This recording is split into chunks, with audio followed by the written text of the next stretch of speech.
পবিত্র হজ ইসলাম ধর্মের অন্যতম একটি ফরজ বিধান।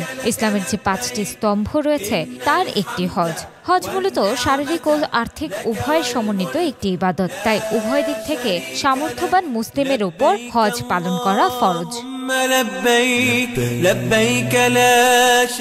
শারীরিক সামর্থ্য এর অর্থ হলো প্রাপ্তবয়স্ক, সুস্থ ও মক্কায় গিয়ে হজ কার্য সম্পন্ন করে ফিরে আসার মতো সামর্থ্য রাখা।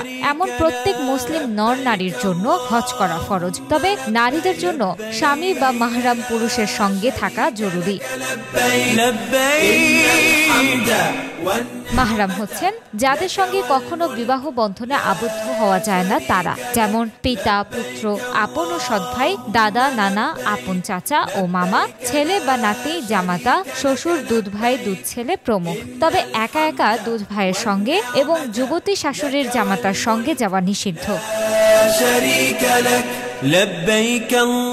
আর্থিক সামর্থ্যের অর্থ হলো হজের মৌসুমে কারো কাছে প্রয়োজনের অতিরিক্ত এ পরিমাণ সম্পত্তি থাকা, যার দ্বারা যানবাহনে করে সে মক্কায় আসা যাওয়া করতে পারে এবং যাদের ভরণ পোষণ তার জিম্মায় রয়েছে। হজ থেকে ফিরে আসা পর্যন্ত তাদের খরচ নির্বাহ করতে সক্ষম হয়। হজ প্রত্যেক মুসলমানের উপর সারা জীবনে একবারই ফরজ হয়। একবার ফরজ হজ আদায়ের পর পরবর্তী হজগুলো নফল হিসেবে গণ্য হবে।